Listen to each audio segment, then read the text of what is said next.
glory, we give loyalty. Present to our Savior who granted us the freedom. Allegiance to the hero who bowed the lonely diablo. Glory to glory, we rise and never to fall. Here in our nation, flowing with earth and holy. Glory, glory, glory to the Father for making you a nation, a joy forevermore. Ambazonian, land of freedom, you shall live in plenty, meeting our need. And your children shall be like the stars above. The Most High God being the watchman of this nation. Ambazonian, land of freedom, you shall live in plenty, meeting our need. And your children shall be like the stars above. The Most High God being the watchman of this nation. Fellow compatriots, good evening. This evening, I stand before you to talk about the episode that we've just gone through as a people. We have just come from a battle, scarred. And I would like to use this opportunity to extend my condolences to all of us. All of us, because all of us are affected. You are affected just like I am affected. All of us have lost friends, we've lost relatives, we've lost compatriots. Over 100 of us have been killed from the figures that we are getting and counting. Thousands are affected. We are also aware that the regime has gone out there in the still of the night and has killed and maimed thousands, hundreds of our citizens, abducted many of our boys and girls, and raped many of our women. But we must remember that the regime is exactly where we wanted the regime to be. We have continued to say that the regime has got only two tools in its toolkit. It is corruption and violence. Over the past 10 months, the regime has used every kind of corrupt means in the book to try and corrupt us, from trying to sow seeds of divide and rule, which have failed. We knew that after corruption, violence will follow. We also know that after these two tools, the regime has got no other tools in its toolkit. Therefore, during this period, when we are overcoming violence, we should know that the regime is at the very end of its tether. This is what we call the kicks, the last kicks of a dying horse. But we need to also ask the question, what excuse do you give for sending soldiers in the middle of the night to shoot defenseless men, defenseless women, defenseless children, rape women in their bedrooms? Many of those who were affected by the last carnage by this regime were not even out on the streets protesting. They were in their bedrooms. They were in their houses. Old women, as old, grandmothers as old as 80, were pulled out of their houses and shot in the forehead. What excuse do you give as a regime? And that is why I say the regime is exactly where we wanted it, in a tight corner where it has exposed itself. Many would have said, you need to give this regime an opportunity for dialogue. We need to be as peaceful as possible. We need to ensure that we stay within the ambits of the law. We did all of that. And still, the regime sent its boys to go out and kill and maim our people. That comes as no surprise. But it should come as no surprise also that we are going through what we are going. We knew right from the very beginning that this struggle was not going to be a walk in the park. There is no illusion, and there should be no illusion, that this is going to be easy. We have incurred casualties. There is a very strong possibility that we will incur more casualties. We have paid a price. There is a very strong possibility that we might pay some more. Freedom is not free, and sometimes you have to pay through sweat, toil, and blood to get to freedom. but we must continue to stay resolute and ask ourselves, do we want to give up now, or do we want to take this journey all the way to its logical end? Like we keep saying, we must push this thing until we reach the finish line. And to reach the finish line, we must stay resolute as a people. We must continue to believe and know that we are on the right path. We have stayed within the ambit of the law. We have maintained that we are open for transparent and honest dialogue, and that we want to be able to see that our people are respected. Now, the regime has been badly exposed, and we now know, and the world knows, the international community knows, that this regime has never operated based on good faith. That was demonstrated over the past few days. It has no intention to find solutions to the problem. That is why the only solution it knows is to resort to violence. Now, we are vindicated as a people to show the world that after 56 years of trying everything that we can, we've been patient, we've tried to understand, we've tried to stay in fraternity with our brothers, we've tried to build a country together. All of that has failed. We have tried to swallow our pride, and all of that has failed. We have been vindicated as a people, and the testimony is there for all to see. Now, moving forward, we need to start thinking about how do we ensure that we do not lose track of what we started and where we are going. And in order to do that, we need to remember that the governing council and the leadership has been working night and day.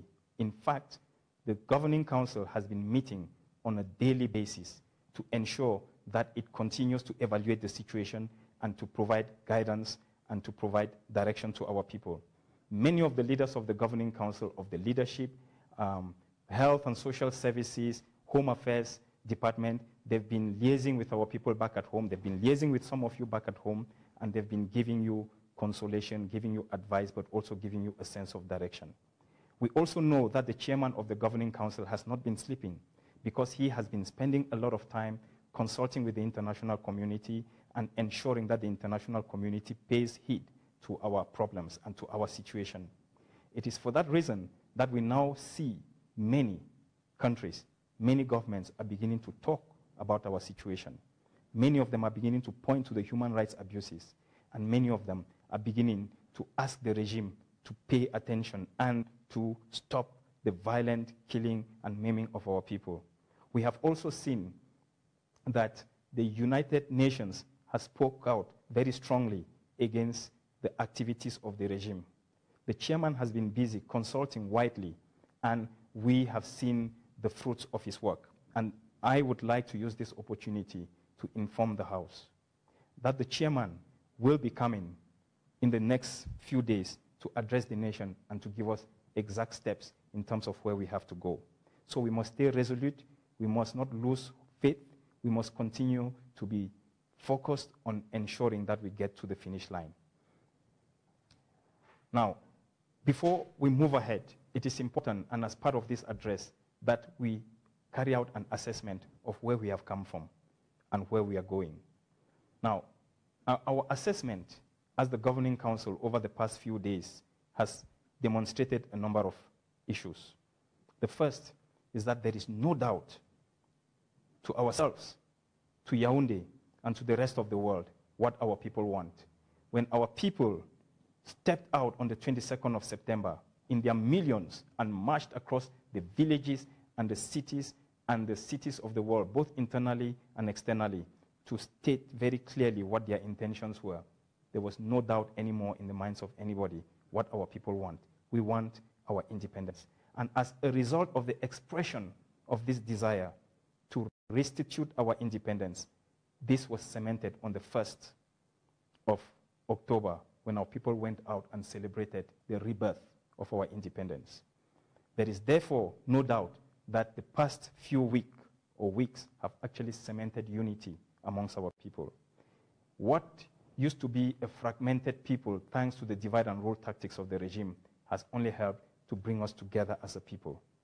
What used to be some of our compatriots who were in doubt has only helped to bring our compatriots together to be one people and to be one person as Southern Cameroonians. But most of all, we have sent out a message to Yaoundé and to the rest of the world that we will never be disrespected again. Moving forward, we have to be respected as a people. As part of the assessment, we have demonstrated also that Yaoundé has got no answers. No answers because over 10 months, in spite of the show of good faith, Yaoundé has not once been able to demonstrate that it can provide a solution to the problem. And like we have said, it can only use corruption and violence. We have overcome corruption. We have overcome fear. We are in the process of overcoming violence. We have also forced even the United Nations and the international community to recognize that there are two sides to this story. Not too long ago, some wanted us to believe and wanted the world to believe that Cameroon is one and indivisible. But the United Nations sent a clear statement to Mr. Biya telling him that a solution must be sought and that the two sides must come together and dialogue and look for a way out and look for a way that will suit each other, including the fact that we want to separate. We have also forced the international community to start talking very strongly to the Yaoundé regime, something that the international community has avoided for a long time. Based on this assessment, we have learned that we as a people cannot go back. We must continue to push forward. We have demonstrated to Yaoundé that negotiation is inevitable, that the only way we can move forward is for Yaoundé to negotiate, to talk, to dialogue. But we have demonstrated most of all that as Southern Cameroonians, we have seen the rebirth of our nation. Southern Cameroon has been reborn. And as from the 1st of October, we saw a new nation reborn. And from the 1st of October, we will start to operate as a country and as a government. The chairman will be making pronouncement on the way forward in terms of that, the government and the governing council in terms of how it will function. But at the same time, there are some lessons learned. We have learned that Yaoundé cannot be trusted. Was never trusted, cannot be trusted. That is a lesson we've learned. And moving forward, we have learned also that we must continue to be resolute, but even more, we have to be careful. We have to be careful because while we were sleeping, that we could go out as citizens of the world, but most of all as citizens of our country in our own territory and demonstrate peacefully and celebrate our Independence Day. While some, and Yaoundé was getting some to demonstrate peacefully in Yaoundé, whatever they were demonstrating, we can go back to our beds and be slaughtered by Mr. Biya's talks. How do you justify and defend the activities of a government, of a regime that sends soldiers? Soldiers are meant to protect the territorial integrity of a country, to protect the citizens. Policemen and gendarmes are supposed to protect the citizens. How do you send soldiers and gendarmes to go into the bedrooms of students and murder them in their sleep and shoot them point blank? We have demonstrated, and the lesson we are learning out of this is that as a people, we can no longer go to bed with both eyes closed. Moving forward, we must learn to sleep and ensure and know that we have got somebody out there purporting to be a government that can slaughter us in our sleep. That means that we have been left with no choice but to learn to defend ourselves. Moving forward, we also need to be sure that we identify very clearly who is behind this carnage. The tendency has been to talk about the government of La République du Cameroun. We need to start breaking it down to specifics. Who is behind the carnage? Now, let me start to break it down nicely. You will remember that less than a week ago, Mr. Issa Chiroma, the spokesperson for the government of La République du Cameroun, came out on television and said very clearly that in the coming days, in less than a week, you will see what we will do to these people. And we saw what they did to our people. We should hold Mr. Issa Chiroma responsible as one of them. We also know from our intelligence that Mr. Lele Afrique, resident in Bamenda, as one of the colonial governors, alerted all the people of his tribe, alerted them and told them to leave Bamenda and the northwest as quickly as possible in anticipation of what was going to come. That tells you that what happened was not a mere act of territorial integrity. It was a planned act of genocide against our people. We know also that Mr. Okalia Bilai, resident in Boya as the colonial governor, made a statement to the effect that our people are dogs, and dogs, by his culture, are beings that you can shoot at will, and it means nothing. And therefore, he participated in giving the orders for our people to be slaughtered in Boya and its environs. We know that behind all of this, there is a certain Belinga Ebutu, who has been pulling the strings together with Mr. Laurent Esso. As the governing council and as the people of Southern Cameroons, we want to state very categorically that these individuals are going to be held responsible at a very high level of genocide. And why do I speak of genocide? Last week, and over the past 2 weeks, the chairman of the governing council, Sisiku Ayoktabe, has alerted the world, has alerted the international community, everywhere he went, about the possibility of an impending genocide against our people. We also know that Barrister Akeremuna wrote very strongly, mentioning and alerting the world to the possibility of a genocide. We know also that Nijon Frundi alerted the world about the possibility of a genocide.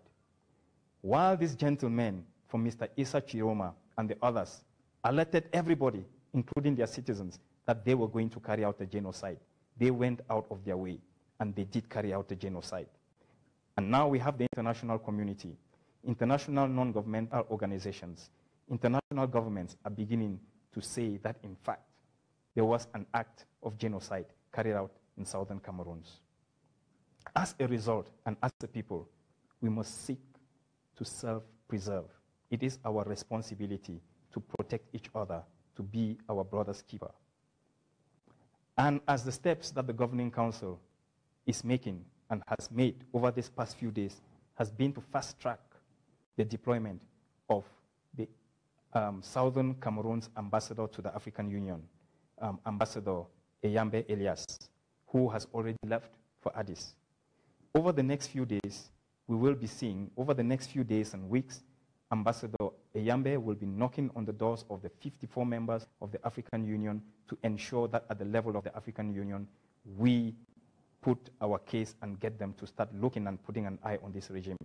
We also know that at the level of the international community, pressure is being brought to bear on the regime of Yaoundé, especially within the Commonwealth, recognizing that Yaoundé was never and is not a member of the Commonwealth. Therefore, we need, as part of the action that we've put in place, start to affirm our statehood by being proud of our flag and singing our national anthem on a daily basis.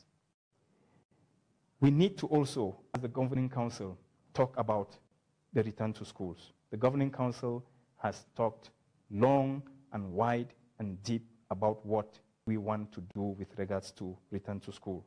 And the one thing that has come to the fore very strongly is the fact that as a responsible Governing Council, as responsible parents, as responsible citizens, it is important that our children are educated, not go to school.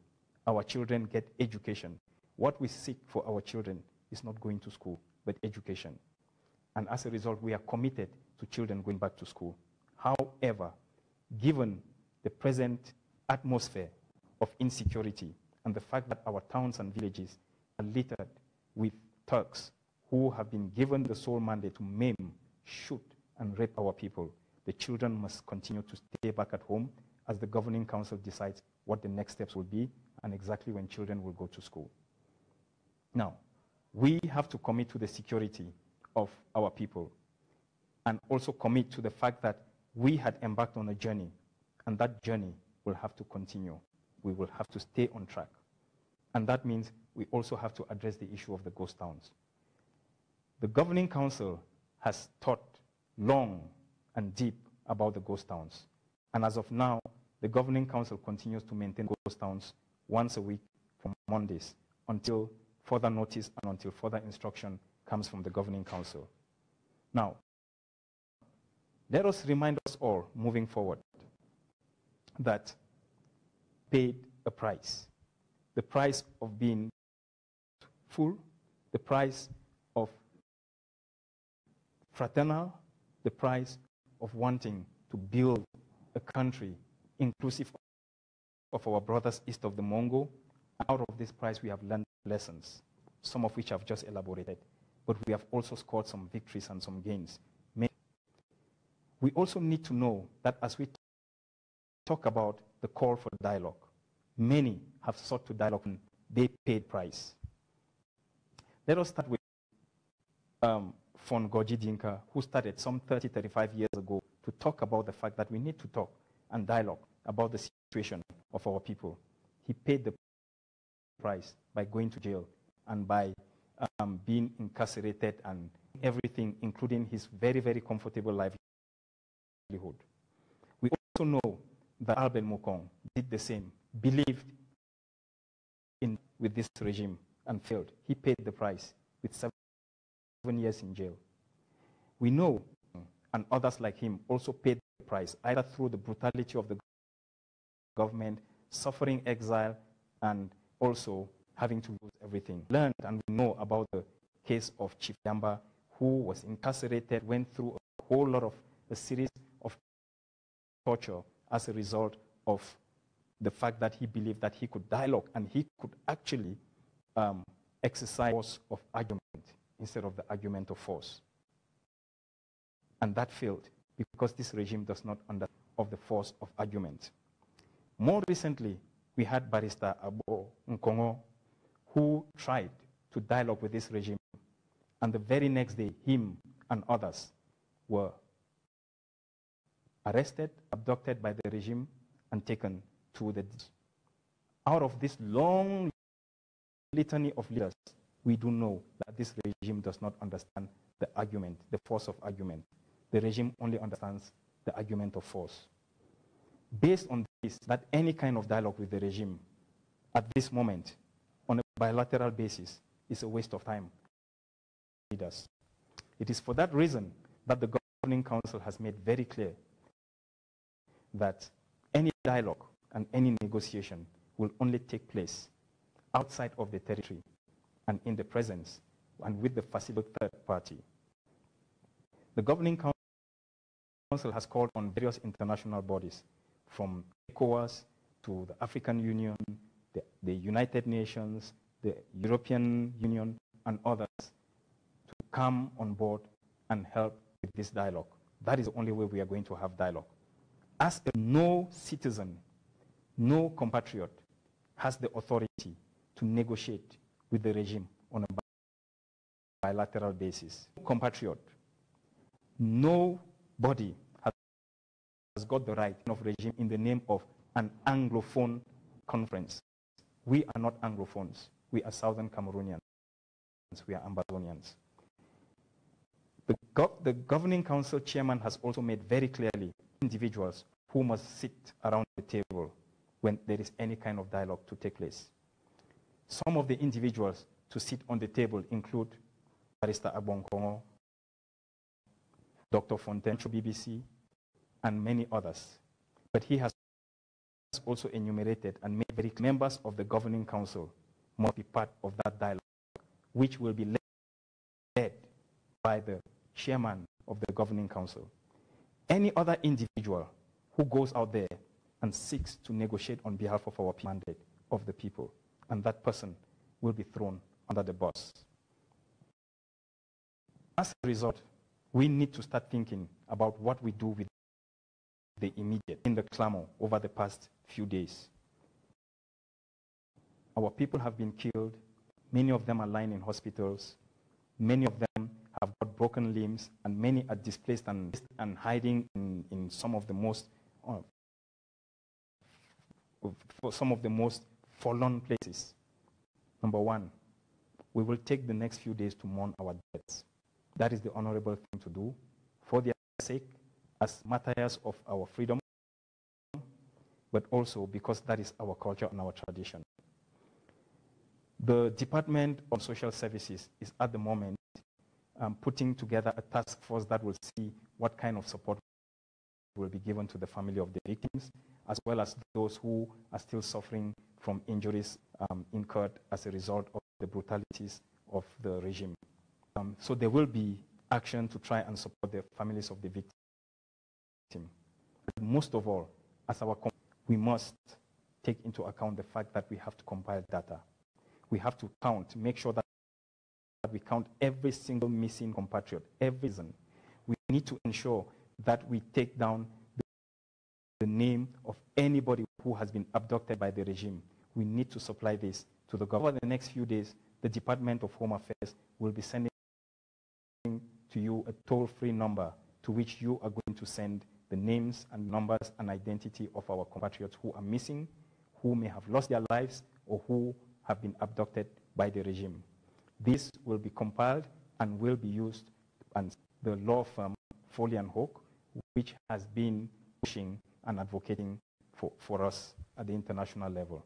But also, these names will compile to start holding those individuals accountable. We should not forget either individuals who have orchestrated the killing and the maiming of our people. There are other officers, policemen, soldiers who have actually carried the act.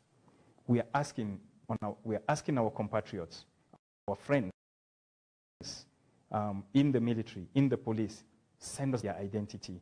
We will want to ensure that we go beyond the prosecution of a government and start individuals who have carried out this act.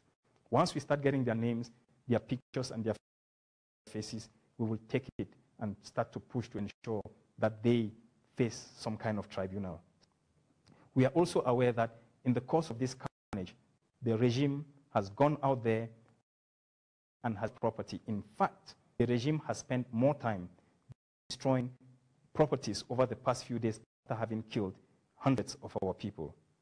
Mr. Issa Chiroma made it very clear that his response to our television station, the SCBC, would be to prove to the world that the SCBC is legal. And his proof was to ensure that he goes out there and destroy the antennas in people's houses. We must take count of all the properties that have been destroyed from there, and windows that have been broken, the cars which have been either stolen or broken, or motorcycles which the military have used to travel through our different counties and villages to shoot and kill our people. Take count of all of this, document everything to the governing council. Action will have to be taken. What?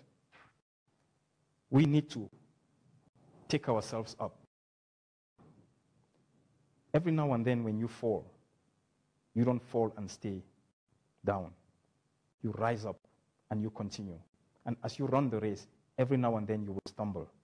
Pick yourself up and continue until you cross the finish line. As a result,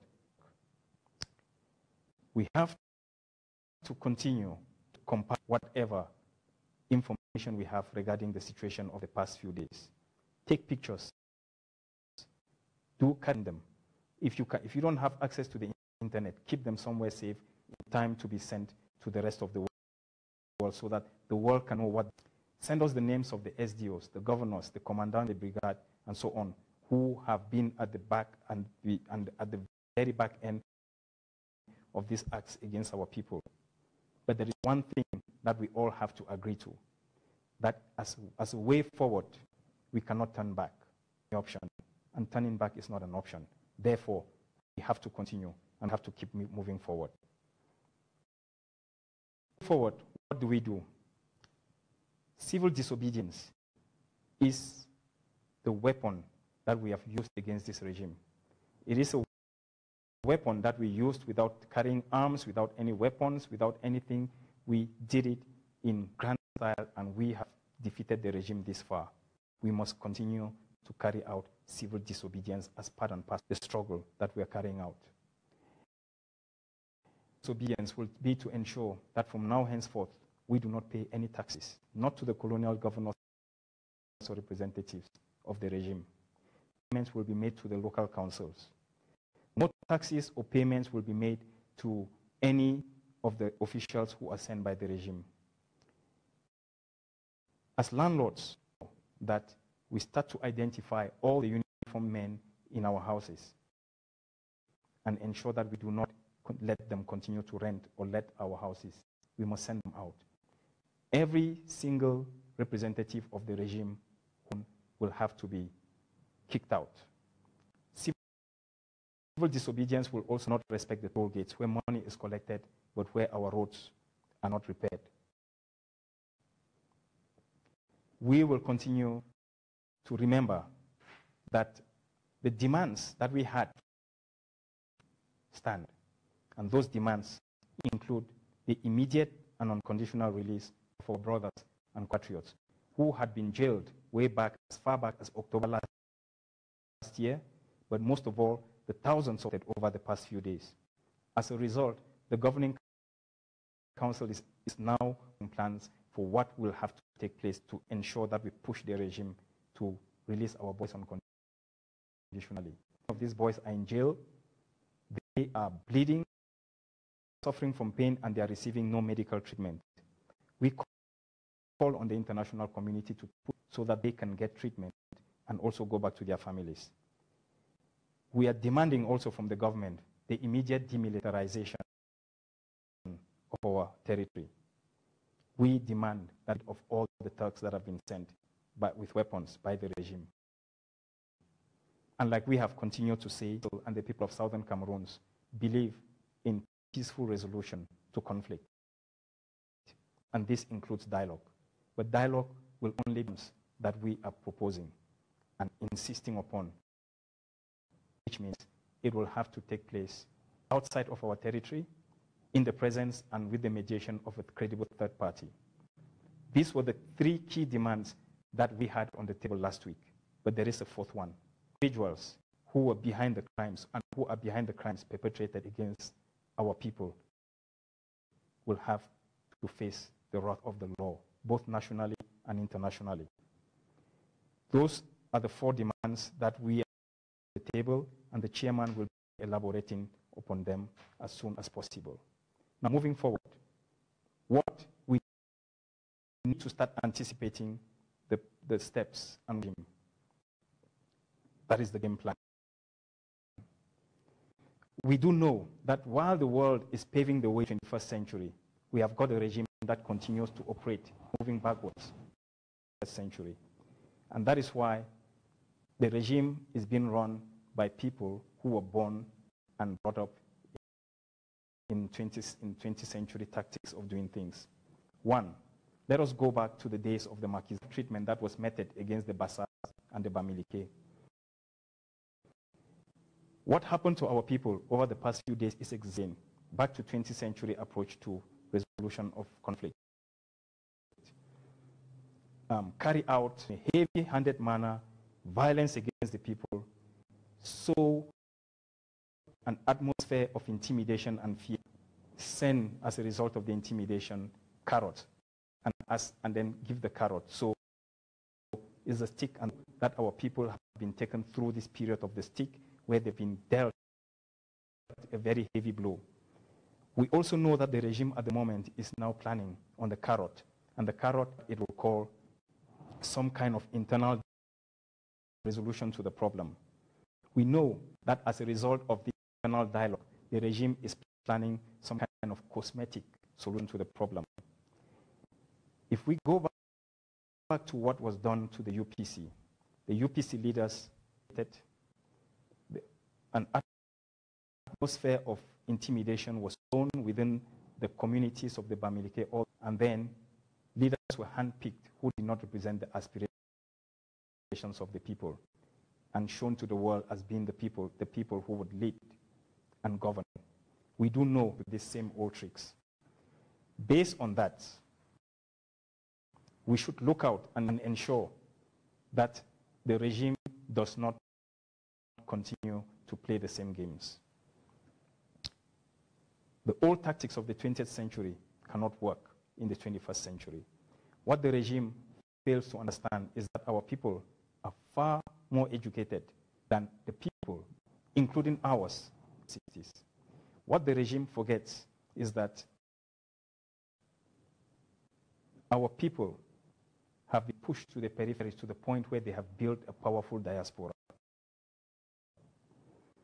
The regime ignores and continues to ignore is the fact that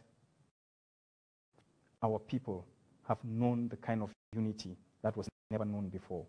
That was demonstrated on the 22nd of September as well as the 1st of October this year. As a result, we have got no choice. Based on the actions of the regime, we have got no choice but to start calling on the international community and drawing the attention of the international.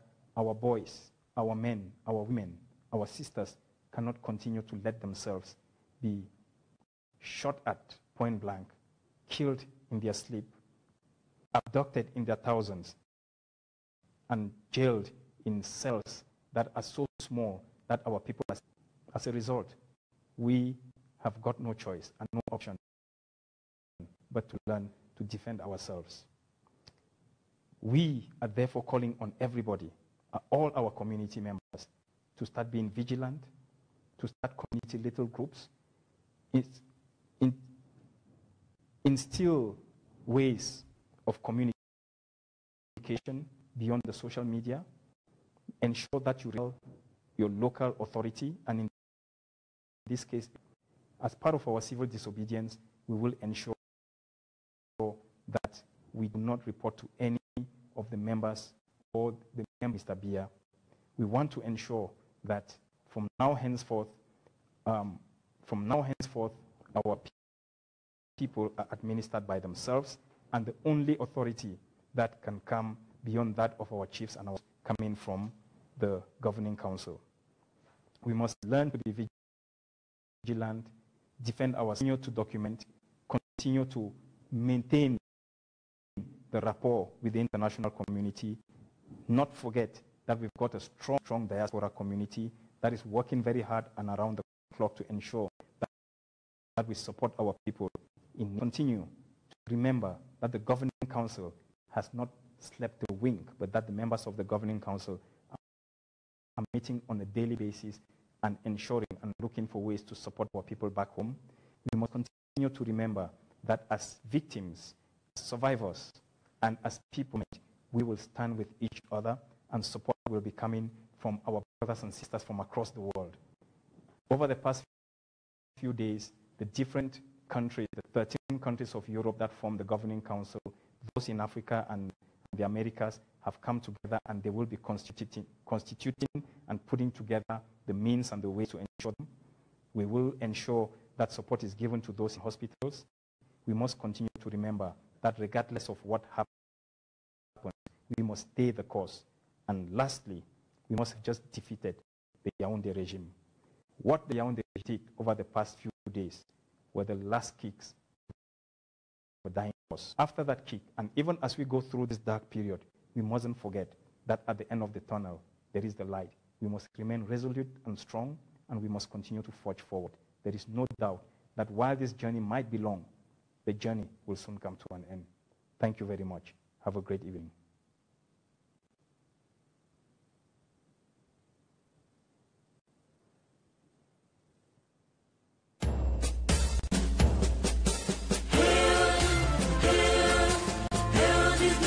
Glory, we the Ambazonians pledge our loyalty. Presence to our Savior who granted us our freedom. Our legends to the hero who bore the lonely diablo. Glory to glory, we rise and never to fall. Here in our nation, flowing with earth and holy. Glory, glory, glory to the Father for making you a nation, a joy forevermore. Ambazonia, land of freedom, you shall live in plenty, meeting our need. And your children shall be like the stars above. The Most High God being the watchman of this nation. Ambazonia, land of freedom.